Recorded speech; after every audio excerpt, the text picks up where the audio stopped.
1080 and 90.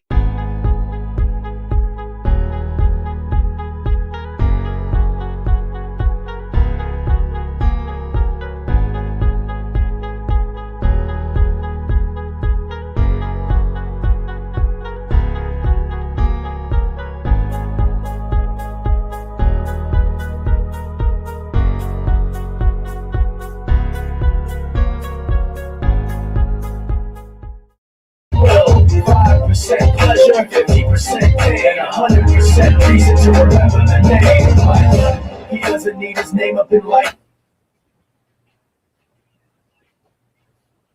This is For the Love of Sports on Fox Sports 980, 95.9 FM, or the free iHeartRadio app. Thank you for tuning in, however you may be tuning in on a beautiful Labor Day weekend. Hope you're enjoying it so far. Get out and grill. Could be the last time you could use the grill.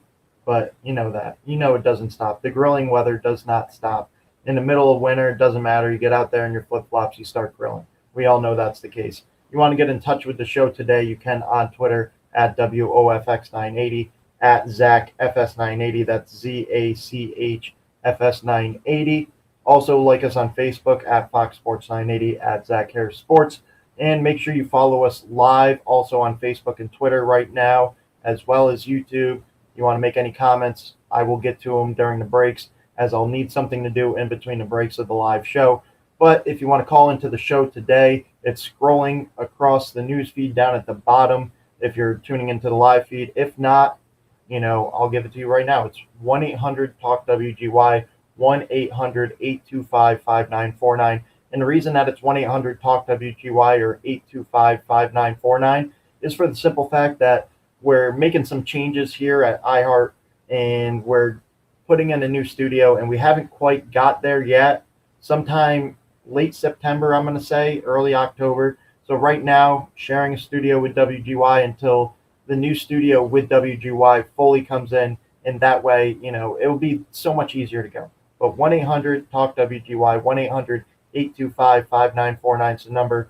Feel free to call in live, local, right here in the Latham Studios. Also, right there on Facebook, Twitter, Instagram, YouTube, you name it, we're there.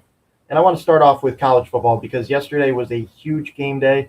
It was a little bit of a letdown because, let's be honest. It doesn't matter if there's ranked opponents against ranked opponents. And this is the first time since 1950 that we had 5 games between ranked opponents in week 1. It was a little bit of a letdown for the simple fact that there was some giant blowouts. There was some defensive games, and there's some offensive struggles as well. As well as the defenses played in those games, a lot of it had to do with the offensive struggle and the rust and, playing in front of fans in the first time. And, last year, think back to last year, there was no fans, there was no bands. It was just the players on the field creating their own momentum. And it was a difficult challenge. It was something new to experience. We all played pickup basketball. How often do you play pickup football? It's a little harder to get, 11-on-11 games going because in college or in basketball, you can get 1-on-1, 2-on-2, 3-on-3, 4-on-4, 5-on-5. So you kind of can create that AAU atmosphere on your own. But for football, it's a different kind of animal. And I think that played a huge factor into it last year. So maybe there was a little bit of rust. Maybe, the rookies coming in, the freshmen, whatever you want to call them, their first year kind of getting put on notice with the fans and the bands and the atmosphere of college football. Because let's be honest, the atmosphere of college football, trumps anything that the NFL does when it comes to atmosphere. Not saying that the NFL atmosphere isn't great, but when you're talking 60,000 fans as opposed to 110,000 fans and the craziness that ensues with college kids and alcohol, we won't get into that, but that's all you need to know. College kids, alcohol. So let's start off with our local team, UAlbany, who traveled to North Dakota to face North Dakota State. And it's a little bit of a disappointment for me because I was hoping to see UAlbany go against Trey Lance. Obviously, I knew that he was going to be a high draft pick. I didn't know if he was going to be number 3 overall, as he ended up going to the 49ers. But still, nonetheless, you're facing the Alabama of the FCS, basically. And, we can even put it on the stature of they are better than the Alabama of the FCS because they've won 8 championships in the last 10 years. Yeah, North Dakota State has won 8 championships in the last 10 years. And oh, yeah, they have 3 of their quarterbacks currently in the NFL. One is a backup on the Chargers. One is a backup on the 49ers looking to start at some point this season. And then Carson Wentz looking to bounce back from a terrible, terrible last year with the Indianapolis Colts now, hoping to bounce back after that terrible year where he threw the most picks in the NFL. But, for a FCS school to have 3 quarterbacks go to the NFL just shows how much of a powerhouse North Dakota State is. And I thought UAlbany did a great job of hanging in that game as long as they did. Ultimately, they dropped it 28-6. They just weren't sharp enough. And maybe it was part of the layoff because North Dakota State did sneak some games in there when they played the partial season, the 7-game season or however long it was. And UAlbany opted out after 3 or 4 games. I can't remember.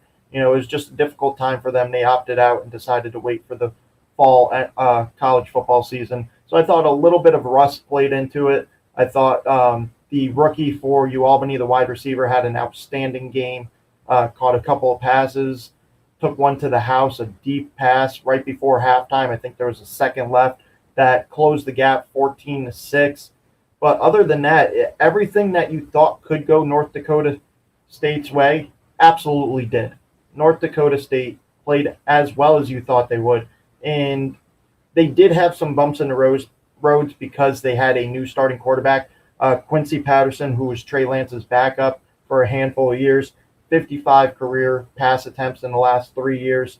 But like I said, this is a team that plays NFL caliber offense and defense and pumps out NFL talent as evident of 3 NFL quarterbacks in a row. Now, I think that streak's going to stop with Quincy Patterson, but, I've been proven wrong before. That's the one thing about being on sports radio is you're going to have your ups, your downs, you're going to have your hots, your colds. But, I don't think this is a hot take. I think Quincy Patterson stops the streak of 3 consecutive North Dakota State quarterbacks going to the NFL with Easton Stick, Carson Wentz, and Trey Lance. But ultimately, there was a lot of good things to take away from the UAlbany game going against a team, like I said, the program won 8 championships in the last 10 years. So that's something to be said when you can hang in there for most of the game. It was 14-6 at halftime. 14-6 at halftime. But if you look at the box score indicated it wasn't even that close of a game. But the score was relatively close into the fourth quarter, where ultimately North Dakota State made enough plays and pulled away. But I thought UAlbany showed a lot of things. A little bit of rust for their quarterback, Jeff Undercuffler, which, is to be expected when you're going against a high-caliber defense like that. He's definitely going to have a bounce back, and I think he's going to have a very good year. I'm excited to see them go against Syracuse at the Carrier Dome at some point this season. Speaking of Syracuse, I thought it was good to see them get a win on the board. You're talking about a team back in 2018 with Eric Dungy at the helm. They went 10-3. And 2 of those 3 losses came to Pitt and Clemson in one-score games. They lost to Pitt in overtime, I believe. And Clemson, it was a one-score game till the very end. I think they ended up losing by 3 points. But since that 2018 with Eric Dungy at the helm, they have gone 6-17. There's been no consistency at the quarterback position. And it seems like Dino Babers is running out of time. And, for those of you that love Syracuse football, if you're not around a TV or you just like the radio broadcast, we have it right here on Fox Sports 980, also on WGY at times, the station that I'm currently broadcasting live from. If you want to get in touch with the show, 1-800-TALK-WGY, 1-800-825-5949. So those are some of the local scenes. Syracuse, it was good to see him get on the board after going 6-17 since 2018. Obviously, a lot of the dominance came from the ground game. You had Tommy DeVito rush for a touchdown. You had Sean Tucker rush for 181 yards on the ground and also a score. So that's where a majority of their offense came from. You still need some consistency at the quarterback position. It looks like they're going to go forward with Tommy DeVito. I don't know if that's by fault or if he won in spring because let's be honest, they have a transfer from Mississippi State, Garrett Schrader, who is a very good dual threat quarterback, showed some promise back in 2019, but 2020, obviously he didn't play. And now 2021, he's looking to learn more of the playbook. He got there late and hoping to pick up more of the playbook and then eventually take over as the starter. But, it's Tommy DeVito's until he loses it. But Garrett Schrader played, I think, a couple of snaps, maybe 2 or 3 snaps in the big win over Ohio, 29-9. Now let's get to some of the premier college games, the FCS or the FBS Division I. You had number 1 Alabama taking on number 14 Miami. And there was a lot of people that thought Alabama could potentially fall to number 14 Miami. And here's the thing. It doesn't matter if you have 10 returning starters. It doesn't matter that your offensive line has 159 combined career starts. It doesn't matter that De'Aaron King, their quarterback, is a veteran and has been around college football for like the last 6 seasons due to injury and other things and COVID and whatever else the case may be, because Alabama, as evident of the past, the present, the future, they don't rebuild, they don't retool, they just reload. And when you lose that kind of talent, when you lose Patrick Surtain and Jalen Waddle and Devonta Smith and Mac Jones and Alex Leatherwood and this guy and that guy, it doesn't matter, because this offensive line looked as dominant as the offensive line of last year. This wide receiver group, including juniors that really haven't seen the field much, catching 94-yard touchdown passes. This is a team, like I said, they don't rebuild, they just reload. And Bryce Young looks as every bit as talented as I thought he would.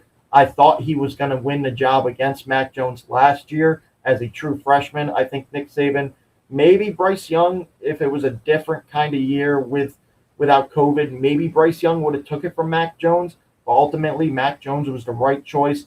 He's been in that system, worked his way through Jalen Hurts, through Tua Tagovailoa to eventually get his chance to start. And, as evident of last year, he was a Heisman Trophy finalist right there with Devonta Smith. He was a top 5 Heisman choice and then ultimately got drafted by the New England Patriots. So the right choice by Nick Saban was made, and it really helped grow Bryce Young into the young man that he is now, ready to take his crown and take Alabama back to the promised land, hopefully to win back-to-back national championships.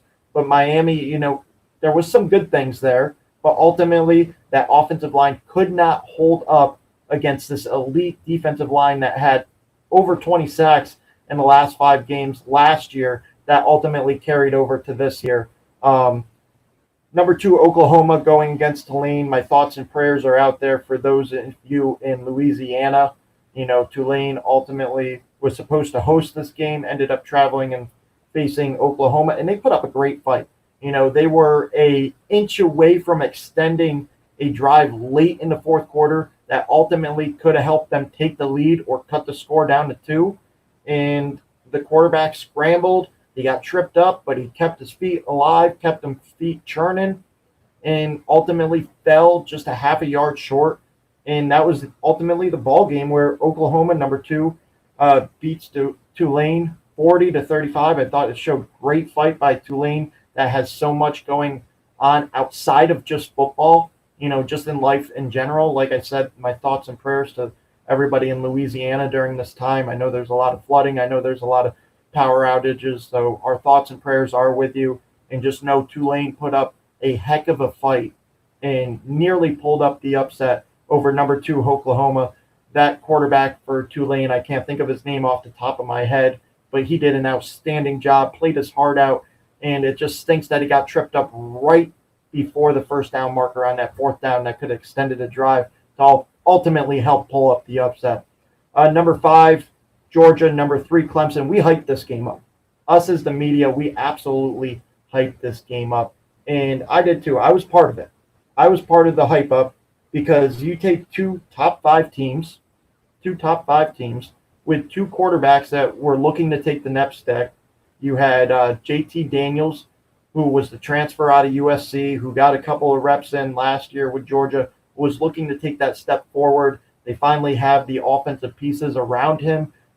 Georgia's a defensive presence of a team, but they ultimately go ahead and they pick up some nice wide receivers. They pick up some nice tight ends. And I thought this Georgia team was going to be able to put up more than 10 points. And 7 of those 10 points came off a pick six. So it's not like Georgia's offense did enough to win the game. It was more Georgia's defense did enough to win the game. And Georgia's defensive line is as legit as it comes. And that's not to take anything away from Clemson's line, because these two quarterbacks, JT Daniels and DJ Uiagalelei, did a great job just trying to survive. And I know a lot of Clemson fans coming off the years of Deshaun Watson, the years of Trevor Lawrence, expected Uiagalelei to just step in there and take the next role as the next premier star coming out of Clemson. And let's back off a little bit. Let's back off him a little bit. This was his first start as being a full-time starter. Now, I know he started games last year, but this was his first start as a full-time starter. And he went against one of the toughest, probably the best, one of the best defenses, not in just the SEC, but in college football. And now the good thing for DJ is that the rest of his schedule against ACC opponents and other opponents is not that difficult. But the thing that hurts Clemson is that the rest of their schedule isn't that difficult.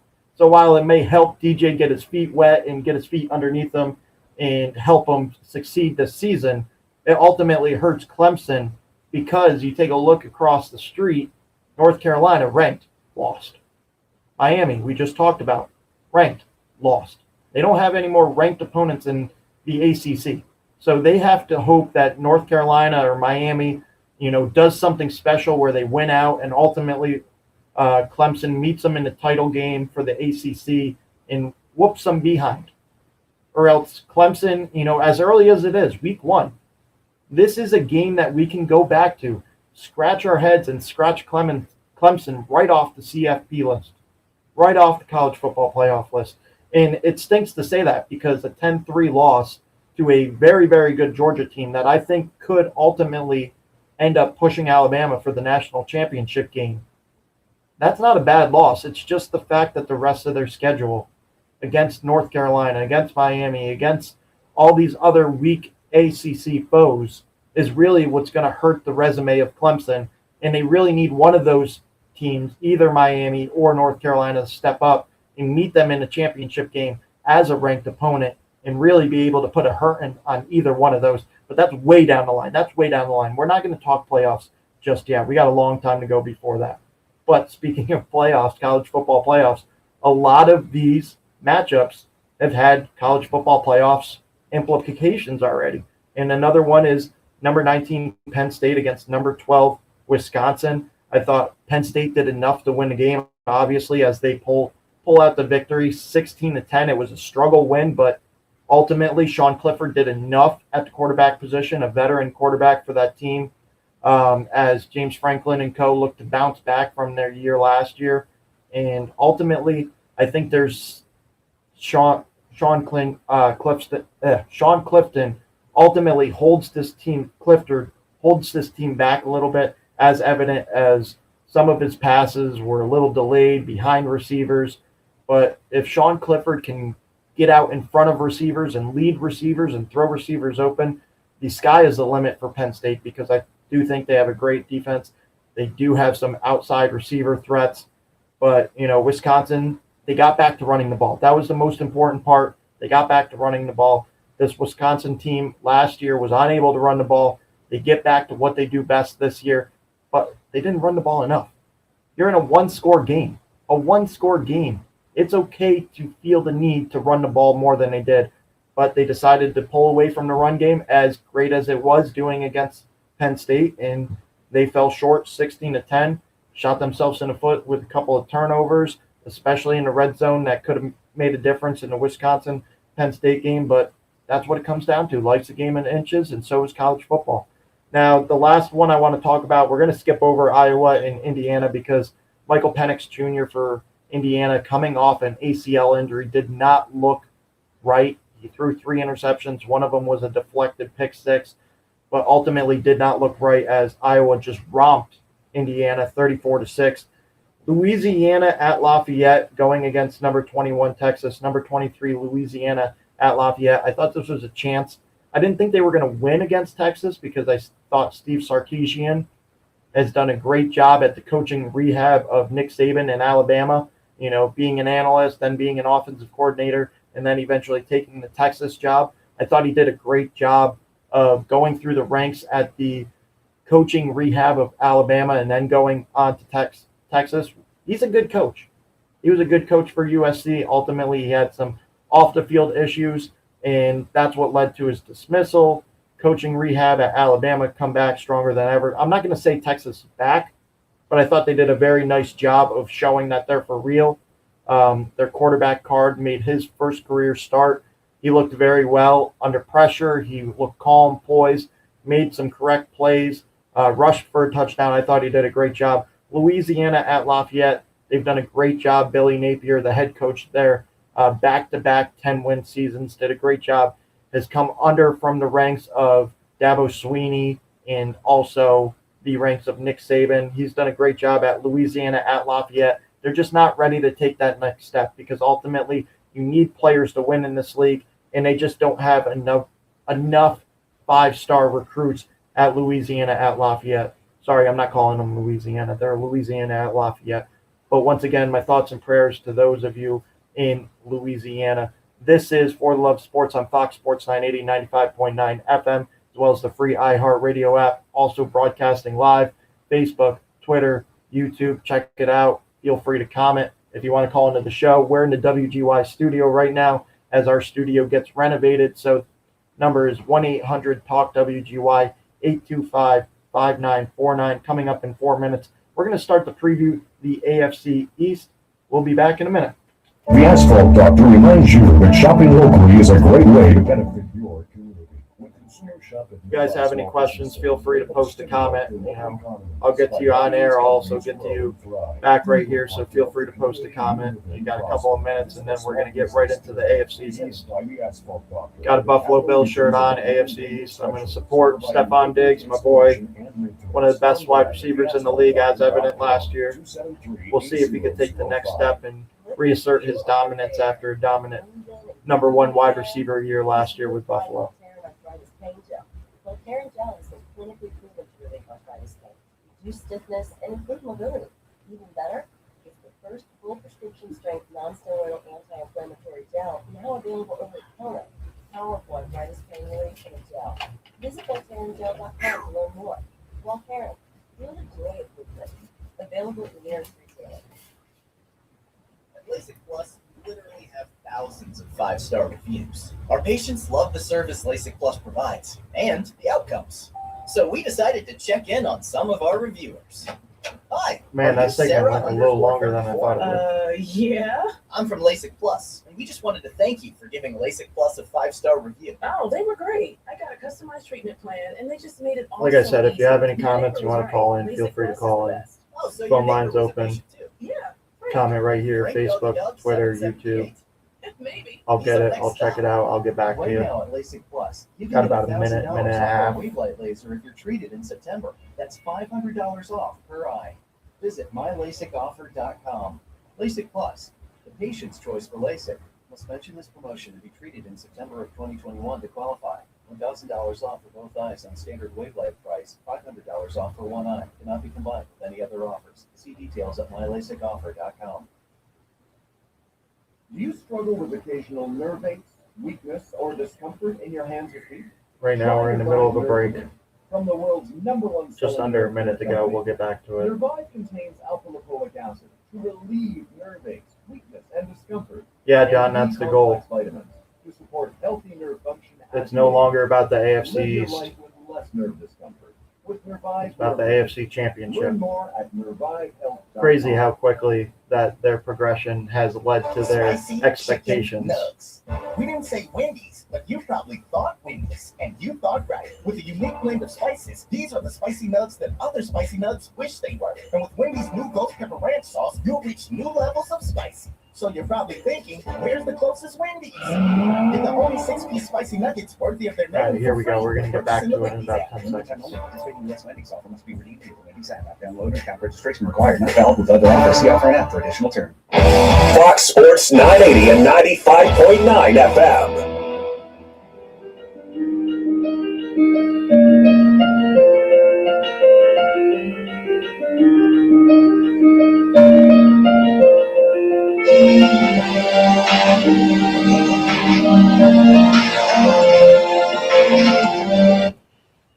This is For the Love of Sports on Fox Sports 980, 95.9 FM, or the free iHeartRadio app. Thank you for tuning in, however you may be tuning in, 980 AM, 95.9 FM, the free iHeartRadio app. Or if you're lucky enough to join us live, streaming live right there on Twitter at WOFX980, at ZachFS980, ZACHFS980, right there on Facebook at Fox Sports, at Zach Harris Sports, and just on my personal page, Zach Harris. Make sure you add me. You know, we're friends. We're talking sports. Also, if you want to call into the show today, for those of you that missed it, we are in the WGY studios. So we have a WGY phone numbers. That's 1-800-825-5949, 1-800-825-5949. This is it. This is the last Sunday until mid-February that we don't have the NFL. And thanks for those of you that have stuck along the ride. I decided to preview all 32 NFL teams, division by division, 8 divisions, 8 weeks. We're down to the last division. I saved the last 2 local divisions, the NFC East, and now on to the AFC East for last. I want to start with the New York Jets because, you know, I think it's prominent to get these guys out there because I feel like they're getting underrated just a smidge. Like I said, if you want to get in touch with the show, 1-800-TALK-WGY, 825-5949 is that in numerical numbers. But let's start off with the Jets. They got a brand new head coach, brand new offensive system, brand new defensive court. Everything's brand new. Joe Douglas has done a great job at the general manager position, just changing this roster from what Mike Tannenbaum put into it and everybody else for the Jets, and really just did a great job of removing the pieces that he did not feel was the right fit for his team. And I think this is the first year we start to get a feel for what a Joe Douglas team looks like. And obviously he gets his guy, or supposedly his guy, at the quarterback position, Zach Wilson. He hires his coach and the coaching staff that he wants alongside his coach. They bring a Kyle Shanahan type of offense here to the New York Jets. That's going to make it a little easier for Zach Wilson. Zone running scheme that's really going to help open up the passing lanes as well for Zach Wilson. I think that's also going to take some pressure off a offensive line that's, you know, struggled in the past, and they've makeshifted over the last couple of years trying to grab the best free agents available. Ultimately, I think they did a great job through the NFL draft. They took Mekhi Becton 2 years ago, then followed that up and took Elijah Vera-Tucker. That's going to seal the left side of their line. You got your left tackle and your left guard for the next 10 to 15 years. And if Zach Wilson can prove to be more than just, you know, a BYU product of a weak schedule, I think this New York Jets team could possibly be on the right path. Now, obviously, they have a lot of teams ahead of them because the Dolphins have done a great job rebuilding. They look to have a great GM head coach tandem there. Can Tua be something? You have the New England Patriots that, as long as Bill Belichick's there, they're always going to be a threat. And then, of course, the Buffalo Bills, who really flashed last year. Josh Allen, you know, over his last 30 games has done a great job as a quarterback, and I feel not enough gets talked about his last 20 to 30 games and more about his last year. But for the Jets, it's all about being competitive. It's all about, you know, looking like a team that could take the next step, not this year, but a year or two down the road. They have to show flashes. They have to show potential. Or, you know, it could be Joe Douglas. And I don't think it will be Joe Douglas because let's take a look. He signed a deal 3 years ago. But 3 years ago, they waited for all the money to be spent, all the draft capital to be used, and then they go, oh, let's hire a new general manager and bring in Joe Douglas. So even though this is his third year, this is really his second offseason. And we're starting to see a Joe Douglas team that he has put together. I'll tell you right now, if you haven't done your fantasy football draft, if you're in a 10 or 12 team draft, a guy that you could get late that I think could be a sleeper is absolutely Corey Davis, because whatever it is that Zach Wilson and Corey Davis has, I'm not going to sit there and say that it's going to be Stephon Diggs and Josh Allen-esque, but I think this is going to be a very good connection. I think Corey Davis is going to prove to be a very good number one receiver. Obviously, when he goes against true number one corners, which how many of those are in the league still, maybe he struggles a little bit, but the Zach Wilson to Corey Davis connection is as real as it gets. So I'm telling you right now, if you haven't done your fantasy football draft, if you're in a 10 or 12 league team and you need to get a wide receiver late in the draft, look Corey Davis's way. They did a great job building back up this wide receiver group and this offensive line. On the defensive side of the ball, they got a couple of players back, mainly C.J. Mosley. I think they did a great job making up for the loss, bringing in Shaq Lawson, making up for the loss of Carl Lawson, who's out for the season. Carl Lawson looked to take that next elite step as a pass rusher, and that just showed me, that was evident that they were not giving up on this year. Now, I'm not going to sit here and say this team's going to win 8-9 games, because that's just not how I feel. This is a team that's going to be competitive more times than not. There will be their occasional game where they get beat up, but I think this is a team that's going to remain competitive. I think they can win 5, maybe 6 games at the most. At the most, 6 games at the most. Do not miscue my words, 6 games at the most. But this is a team that's going to be competitive. They're going to be fighting. They're going to finish last in the division, but they're not going to be that easy win that they were last year and 2 years ago. They're not the same team. And I think this year is all about showing the potential for a year or two down the road. What can Robert Saleh bring? What can this offense bring? Because you have the Kyle Shanahan offense, it's all about getting these guys acclimated to that offense. I think Tyler Kroft is going to do a great job at the tight end position. They finally rid themselves of a tight end that they thought was going to produce for years on years, it feels like. They finally rid him. They trade him away. They have Tyler Kroft. I think Tyler Kroft's going to do a great job. Now let's go on to the Miami Dolphins, because I know there's been a lot of speculation about Deshaun Watson potentially to the Miami Dolphins. Tua Tagovailoa is currently their starter, so I'm going to preview them with their current quarterback, Tua Tagovailoa. And maybe this is a little bit of Alabama bias in me, but I don't understand the hate and the decommitment from fans, from the media on Tua Tagovailoa.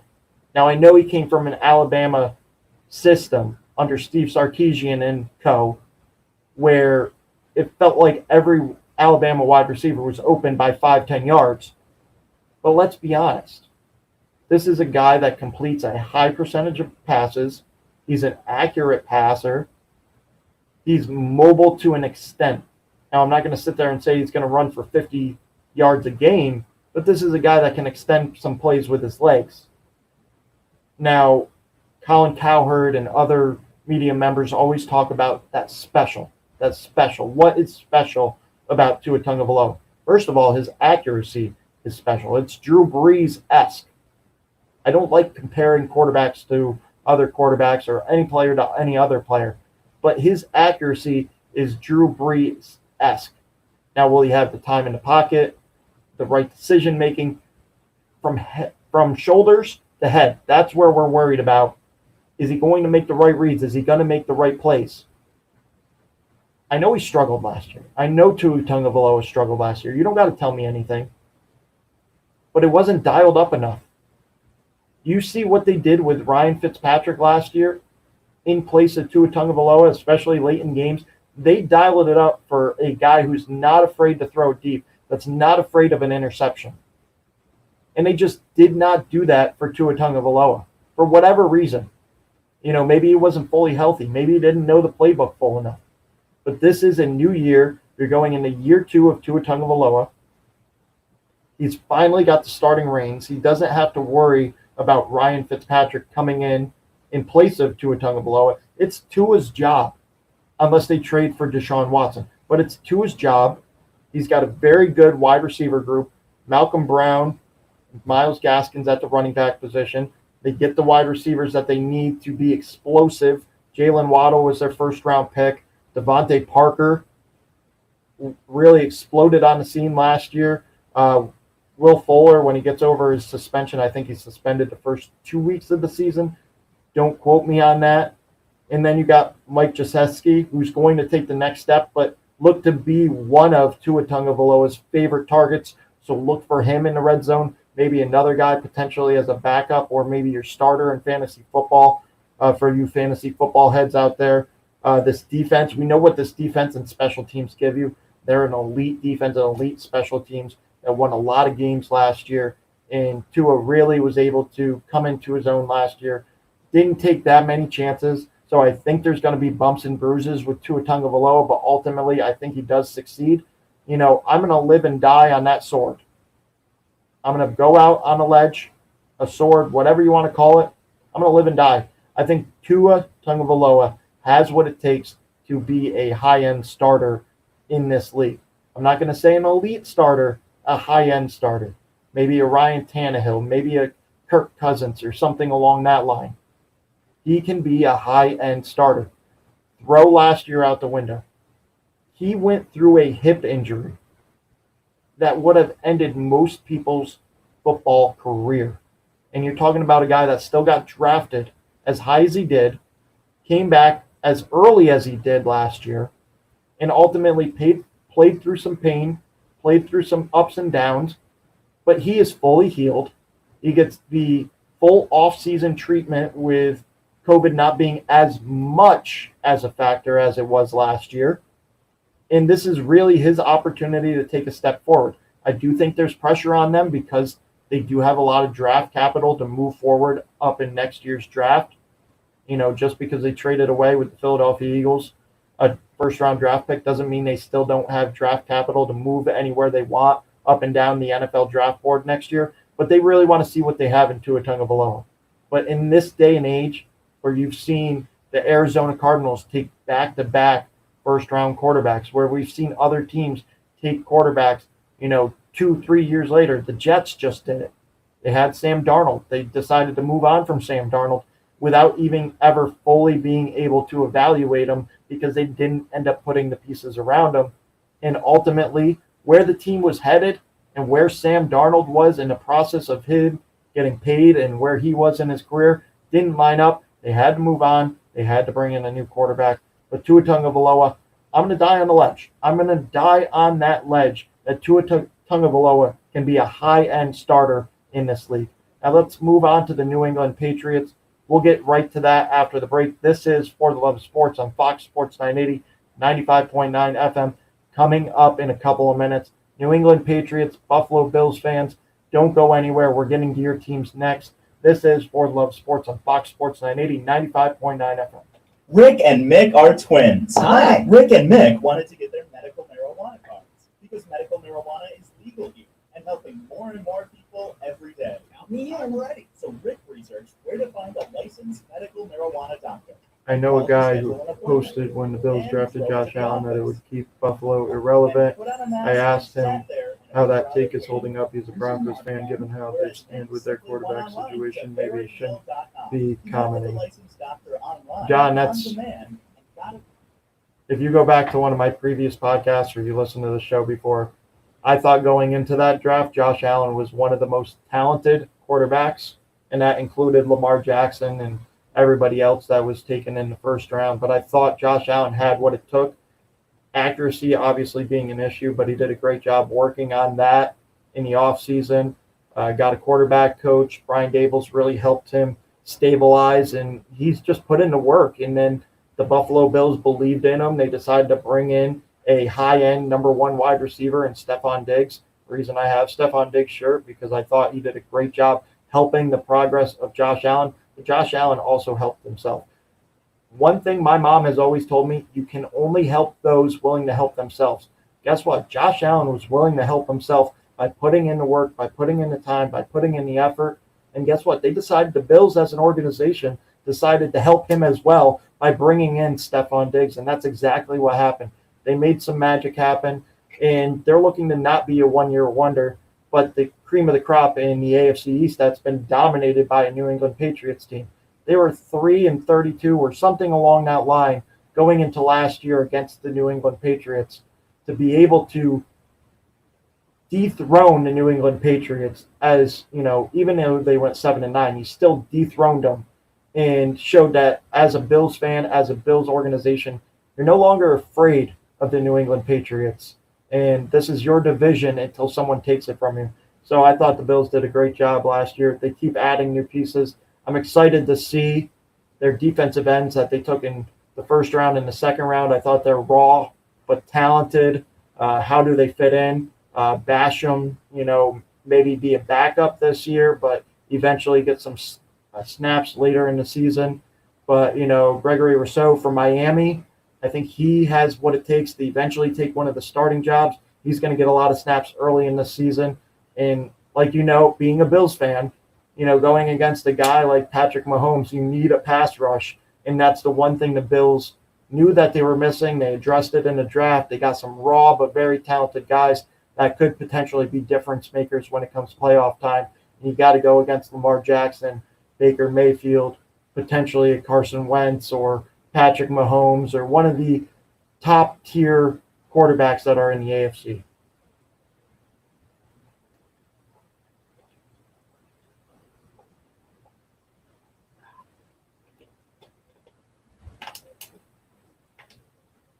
Got about a minute left. We're going to get back to the rest of the AFC East. I don't know if I'm going to have enough time to do my last segment, so I might do it off air just with you guys. I want to kind of talk about the rookie quarterbacks and their progress. We'll get into that probably the next segment. I don't think I'm going to have enough time to do it on Fox Sports 980, but for those of you staying tuned on the live feed, once again, I appreciate it. Thanks for tuning in. Make sure you like it, comment on it. I appreciate all the love, and we'll get into the 5 rookie quarterbacks and where they stand and what they project to be, at least in their first year. We'll talk about that probably after the show. This last segment, I'm going to break down the New England Patriots and the Buffalo Bills. So you Patriots, Bills fans, stay tuned. We got about 25 seconds. Dizziness or lack of balance, visit vestibular.org to search for a vestibular specialist in your area. The Vestibular Disorders Association can help you discover a life rebalanced. Visit vestibular.org, that's vestibular.org, or call 800-837-8428. This is Fox Sports 980 and 95.9 FM.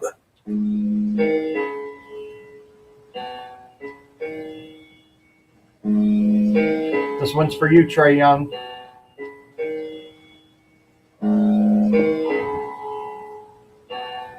Trying to tell me that Jay-Z fell off and that Drake has surpassed him. Oh.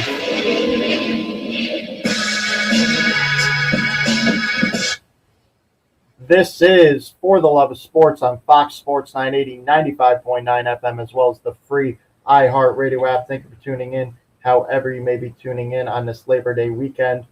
Just remember, thoughts and prayers out to those in Louisiana dealing with power outages and a lot of other stuff going on in this hurricane season. We always have our thoughts and prayers with them. They like to pick on us when it comes wintertime and we're dealing with the snow, but doesn't make it right to pick on them as well. So thoughts and prayers with them and hope that they're doing well in this time of need. This is For the Love of Sports on Fox Sports 980, 95.9 FM, as well as the free iHeartRadio app. One team from Louisiana that I thought did an excellent job yesterday, even though they ultimately lost, was Tulane. Tulane did an excellent job going against number 2 Oklahoma that has a Heisman hopeful, that has college football playoff aspirations, that has natty aspirations. Tulane, who was supposed to play in Louisiana against number 2 Oklahoma, traveled. They had a lot of off-field stuff going on. They did a great job. They put up a great fight, falling short 40-35, and just excellent. Showed a lot of heart there. So Tulane, hats off to you because you guys did a great job out there. This is For the Love of Sports on Fox Sports 980, 95.9 FM. We got about 10 minutes left if you want to call into the show. The number is 1-800-TALK-WGY, 1-800-825-5949. we're in the WGY studio as WGY and Fox Sports are going to eventually get renovated and put together. But right now we're in the WGY studio where a lot of magic happens. So 1-800-TALK-WGY, 1-800-825-5949. Let's get back to previewing the AFC East. We got two teams, the top two teams of the division. And sorry, Miami Dolphins fans, I think they're a winning organization moving forward, but Tua remains a question mark. Now let's go to another question mark in the New England Patriots.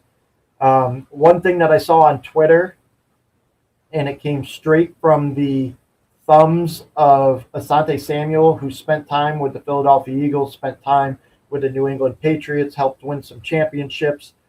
He put out there that without Tom Brady, Bill Belichick is just another coach. I don't know if he was trolling, a hot take, a cold take, or his actual thoughts, but that's what he put out there. Asante Samuel on Twitter threw out there, without Tom Brady, Bill Belichick is just another coach. And I'm going to hold off on that take. And this is why I'm going to hold off on that take.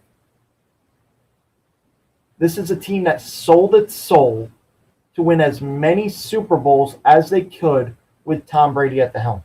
This is a team, whether Patriots fans like to admit it or not, whether the AFC East fans like to admit it or not, this is a team that's been rebuilding and retooling. So a lot of reasonable Patriots fans thought this may take 2 to 3 years to get back on track. I think maybe they expedited that a little bit, bringing in Mac Jones. I think bringing in Nelson Aguilar and Jacoby Myers, continuing to grow from a practice squad player to a special teams player to now a potential starting wide receiver. And then you bring in Kendrick Bourne, who I thought did a great job in the 49ers, but now can be premiered in an offense in New England. And let's not forget, they still have N'Keal Harry. He's on the injury list right now, but when he does come back, he's a guy that's angry. He wants to get his. Let's see if he can make something of himself. And they bring in 2 veteran tight ends that were the best on the market in Jonnu Smith and Hunter Henry, so they can run more 12 personnel. And let's bring you back to the Algie Crumpler days, the Rob Gronkowski days, and dare I say it, the Aaron Hernandez days. They ran a lot of 12 personnel, and that's when they're at their best, is when they can trot out 2 tight ends out there. And that's what they're going to be able to do with Jonnu Smith and Hunter Henry, who can both block, can both run out, can run routes, can catch passes. I think Jonnu Smith's a little bit of a better blocker than Hunter Henry, but Hunter Henry, being in a Bill Belichick system, is going to learn to block, because guess what? The motto is do your job. And that's exactly what they're going to have to do. Ultimately, this defense, I think, has rebuilt. They've revamped, brought in Jalen Mills. Devin McCourty continues to be a factor there. J.C. Jackson looking to take the next step. He's not off anybody's radar anymore. J.C. Jackson is now legit. He's known. Everybody knows J.C. Jackson's their number 1 corner, especially while their dude is out, while their defensive player, Stephon Gilmore, is out. So J.C. Jackson is that guy. Now, can he handle being that number 1 corner? That will help the Patriots eventually move off of Stephon Gilmore. That remains to be seen. But ultimately, Mac Jones, I think, fits perfectly in this New England system.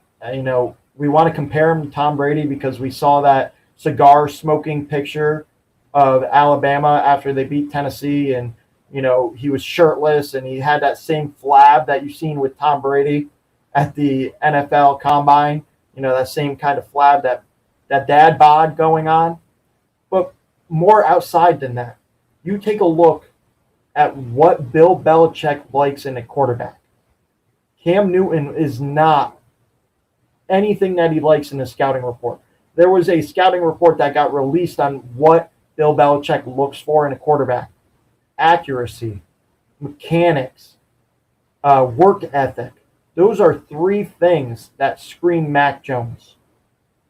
And I know a lot of people thought, well, I don't know what to make of him. He had Jalen Waddle, he had Devonta Smith, he had Henry Ruggs, he had Jerry Jeudy.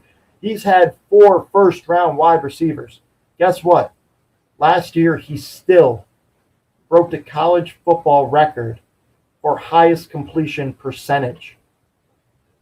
You don't do that on accident. It doesn't matter how far open your wide receivers are, because there's a lot of college wide receivers that get that open, but not everybody commits and has that kind of accuracy that Mac Jones does. I think he fits perfectly inside this offense. It brings back what Josh McDaniels does so well, and back to the more typical Tom Brady, Jared Stidham, Matt Castle type of offense that they like to run. Now, does it turn into 6, 7 Super Bowls? No. But if they can get 1 Super Bowl out of it, I think it's a success. Now, last but not least, the Buffalo Bills, the cream of the crop. We got about 5 minutes. I'm going to go through the Buffalo Bills as quickly as I can. Josh Allen deserves every little bit of that extension that he got. Now here comes the hard part. Can Billy Beane continue to build around this team now that they're going to be more strapped for cash? They've done a great job building this team. And when Josh Allen was on his rookie deal, they were able to get Stephon Diggs and other players. But this is a team that's filled with guys that haven't lived up to their potential just yet. AJ Espinoza, Ed Oliver, those are 2 names that just jump off the list that haven't lived up to the billing yet, that I think could take the next step this year. Tremaine Edmonds has done a great job at the linebacker position. Tre'Davious White, 2 of their better picks on the defensive side of the ball. I think they found a absolute stud, Levi Wallace, an undrafted free agent defensive back. You know, this is the type of things that the Bills are going to be able to need to continually do to build around Josh Allen, to help Josh Allen. And the big question mark is not the wide receivers. It's not Josh Allen. It's not the offense, because Brian Daboll, for whatever reason, did not get a head coaching job last year. Maybe because they dug so deep into the playoffs that nobody wanted to wait. But Brian Daboll is a hot commodity next year. I truly believe that, because I think this team is not going anywhere, especially on the offensive side of the ball. You're going to see a lot more 4 receiver sets like you did last year. You have Stephon Diggs, Emmanuel Sanders, Cole Beasley, and let's not forget about Mr. Toe Drag Swag himself, Gabriel Davis, who really shined in the playoffs last year, making some crucial catches along the sideline. That's why he's known as Mr. Toe Drag Swag himself. This offensive line, I think, is more solidified now. Josh Allen is out to show that last year wasn't a fluke. And we talk so much about the last 16 games for Josh Allen. But if you go back the last 20 or so games, maybe even 25 games, Josh Allen really has shined. He's had the game slowed down for him. And I can't remember the stats off the top of my head, but Josh Allen over the last 20 or so games has really shined in a regular season to a point where he's become an elite level passer, where he is tops in the NFL. And I'm having a hard time finding those stats that I kept of Josh Allen. You know, I try to look for stats when I'm off air, and I can't quite remember where I put them. But Josh Allen, you know, let's not look at just last season as growth, where there was no fans in the stands and you're wondering if it's a one-off. Josh Allen is the real deal. Josh Allen has done the work. He has made progress. He took a year 2 to year 3 step that we haven't seen in very many other quarterbacks, because most quarterbacks take steps from year 1 to year 2. But that's just what Josh Allen did. He made one of those incredible year 2 to year 3 leaps, inserted himself in MVP discussion. And if you ask around the league executives, I'm sure you're going to get the answer that who is the most likely MVP? Josh Allen's going to come at the top of a lot of those lists. And I'm going to tell you that right now, that expect the tear of Josh Allen to continue. And this Buffalo Bills team, it's no longer the goal isn't just the AFC East, as it isn't just to make the playoffs. It's to be a AFC championship contender, a Super Bowl contender.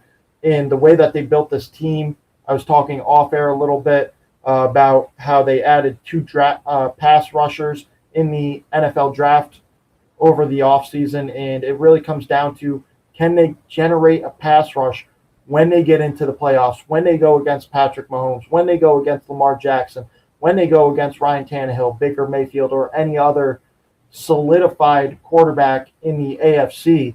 And that's ultimately what's going to decide whether the Bills can take the next step of ultimately making a goal of a Super Bowl.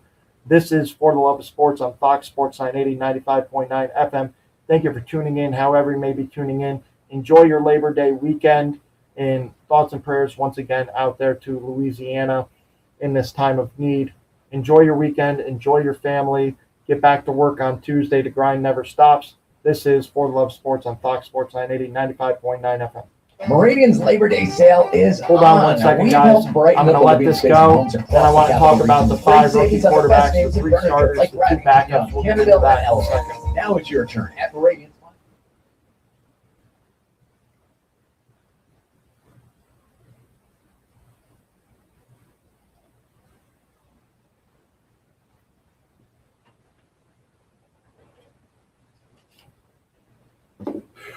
All right, that was a fun show. That hour absolutely just flew by. Thank you guys for hanging in there with me. I know that was a long hour. I just want one more segment that I wanted to touch on. You have the rookie quarterbacks that got drafted this year, the Zach Wilson, the Trevor Lawrence, Trey Lance.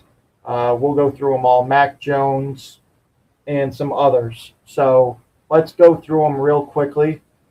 Trevor Lawrence, I think this is a year where we finally see what Jacksonville has and if they can build around a talented quarterback. I think the Clemson offense, as you've seen with DJ Uiagalelei, really has held back the immense talent that Trevor Lawrence has. And I know a lot of people that, don't necessarily watch college football as closely as they should sit there and say, Trevor Lawrence had all these gifts around him at Clemson. I think he's going to realize that the NFL is a different animal. Have you watched some of the preseason where his offensive line has not been able to hold up, and he's thrown some beautiful dimes? He has the talent.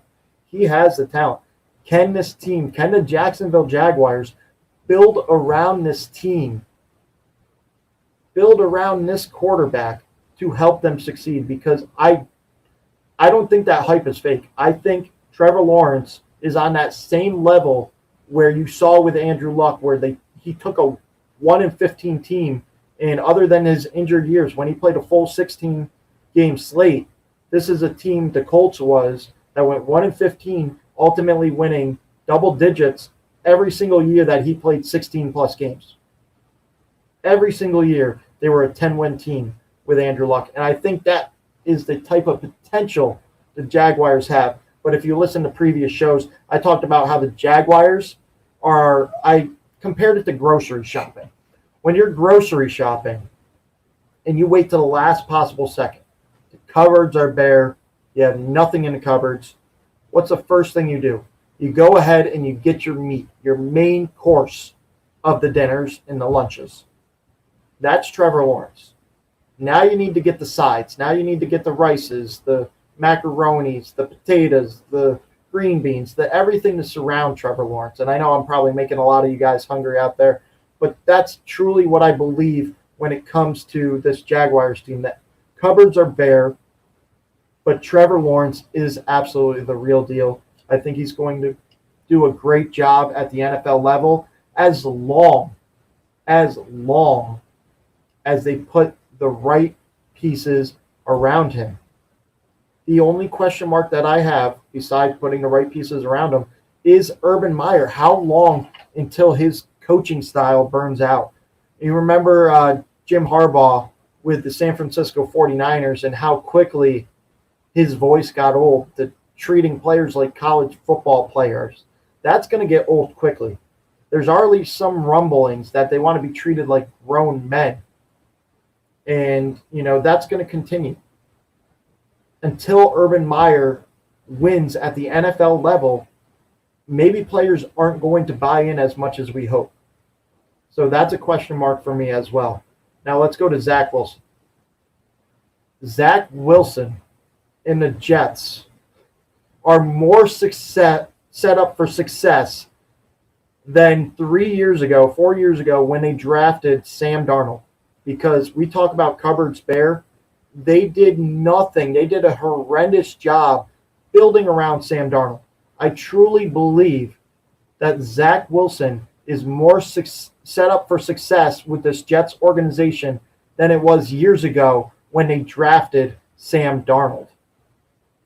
Zach Wilson has shown the ability to remain calm, poised, make the right decisions, make the right reads, be an accurate passer. Now, I think he's still learning the speed of the NFL game. He went against a bunch of second stringers and third stringers in preseason, really didn't get to see any to much action against first stringers. So I think maybe that first couple of games going against the Panthers and others, it might be a little shell shock going against how quick the NFL is and how the closeout speed's a lot quicker from these NFL corners as opposed to the defensive backs of college football. So maybe the window closes a little bit more, but I do think Zach Wilson has what it takes to succeed in the New York market. I know they're in New Jersey. Let's not get into that. The New York, New Jersey market, I know he has what it takes from here up to succeed. He says all the right things. He believes in himself. The thing is, can he adjust to the closeout speed of defensive backs and the speed of the game and being able to have to get rid of that ball? Now let's move on to another starter with Mac Jones. We talked about Mac Jones a little bit. I think it's not just talent, it's where you fall in the draft. It's where you land. And I think Mac Jones landed in one of the better situations. The only better situation than Mac Jones, I would say, is Trey Lance with the 49ers. And that's because the 49ers trade multiple first-round picks to move up and get a guy like Trey Lance. But Trey Lance, number one landing spot, Mac Jones, number two. And I think that's going to go a long way for him to have success in the league. I think he's going to be an upper echelon type of starter. We talked about Kirk Cousins. We talked about Ryan Tannehill. He can be a guy that's a product of a system. And that's absolutely what you're going to get with Mac Jones. There's going to be bumps and bruises along the way. But Mac Jones, let's not forget, he was a 3-star recruit, sat behind Jalen Hurts, sat behind Tua Tagovailoa, waited his time. And when he got his time, he did the work behind the scenes, so he was ready when it came time to play. And he absolutely shined in his lone year as the starter at Alabama. They win the national championship, gets drafted by Bill Belichick. And let's remember, Bill Belichick and Nick Saban have this kind of commitment to one another. They speak in the offseason. They just talk ball. You ever have that friend that comes over, you just talk ball?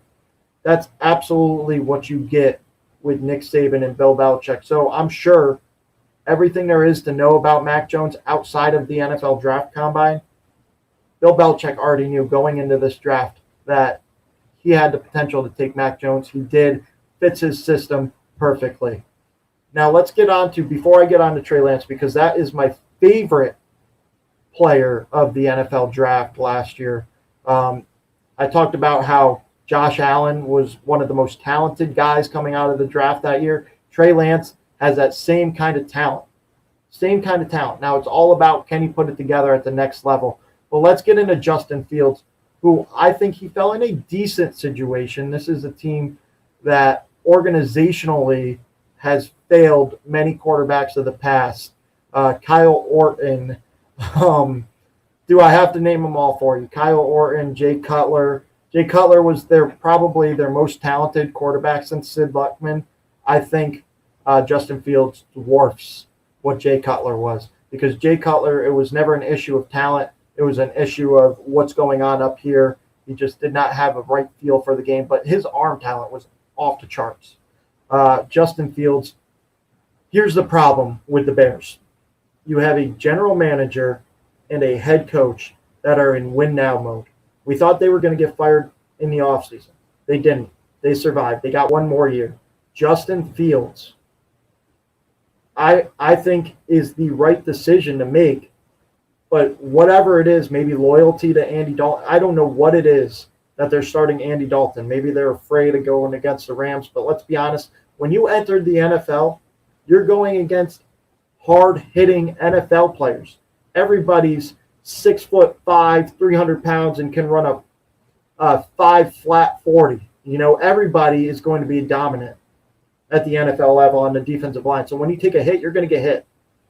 Maybe not to the level of Aaron Donald in week 1, but that's no reason to not start Justin Fields. And I think this locker room is going to eventually erupt if Justin Fields doesn't take over. And I would say the first 4 games. I'm going to give it 4 games. Justin Fields should start within the first 4 games. Whatever you need to do with Andy Dalton, maybe have, a signed document behind the scenes with Andy Dalton. Hey, we told you when we signed you, you were going to be the starter, whatever. I'm not going to get into that. I don't know what happened behind the scenes. Andy Dalton, obviously with talent around him, can be a productive quarterback, but this is a Bears team that has a Super Bowl caliber defense. You don't want a productive quarterback. You want a quarterback who, although can make mistakes, especially rookie mistakes, could eventually take you to the next level. And the next level is to try to win a Super Bowl. They skidded by, they made the Super Bowl, or they made the playoffs last year. They have a Super Bowl caliber defense.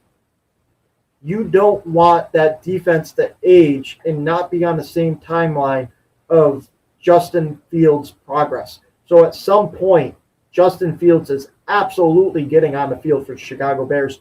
And if I'm being completely honest, I know it. The locker room knows it. The head coach knows it.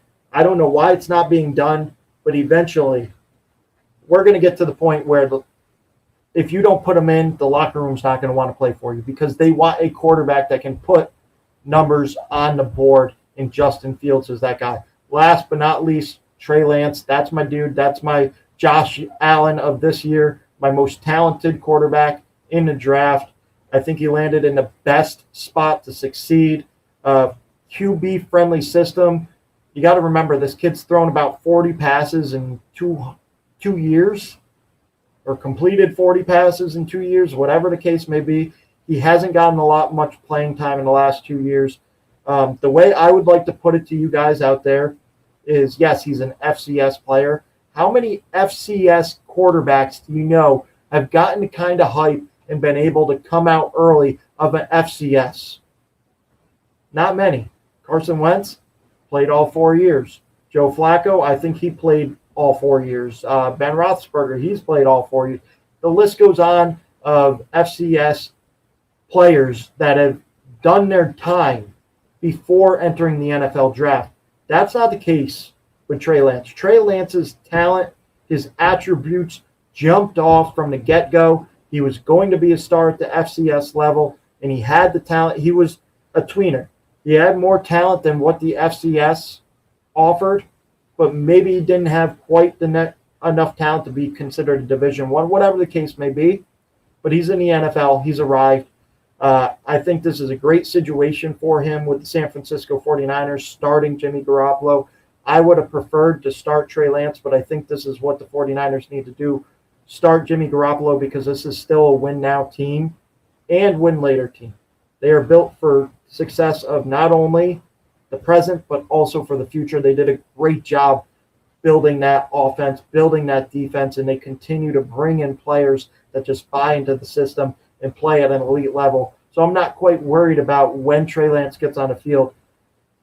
Everybody wants to talk about Patrick Mahomes, Alex Smith. And at first I thought this is going to be Patrick Mahomes, Alex Smith. You're going to get Jimmy Garoppolo until the end, and maybe they clinch a playoff spot or don't clinch a playoff spot, but that last game or two, meaningful or not, you're going to see Trey Lance. Now that I've dialed it back a little bit and took my passion back a little bit, this is going to be a situation more like we saw with the Baltimore Ravens, where Joe Flacco was inserted at the starting position, but we all knew drafting Lamar Jackson that Joe Flacco's time was done. It was just a matter of when they had enough guts to make the switch, or when Lamar Jackson in this organization had enough confidence in one another to move forward. and how Lamar Jackson was sprinkled in there until eventually he started in the second half of the season. They made that playoff push and ultimately lost in the first round. I think that's what you're going to see with Trey Lance and the 49ers. I think you're going to see more of what they did in Baltimore than more of what Andy Reid did with Alex Smith and Patrick Mahomes. That's my take on these NFL rookies, at least for the first year. We'll go along with these rookies. We'll grow with them throughout the regular season. We'll touch base, and we'll do a lot more of these live broadcasts. I appreciate everybody tuning in. Extended the show a little bit. Make sure you like it, retweet it, share it, whatever. Get us out there. I appreciate all the love and support right here in Albany, New York. Tune in Friday at 5 for Friday Night Tailgate with Zach Harris on Fox Sports 980, 95.9 FM. Also, For the Love of Sports every Sunday at 11 a.m. Tune in, stay happy, stay healthy, enjoy Labor Day weekend, and talk to you guys next time.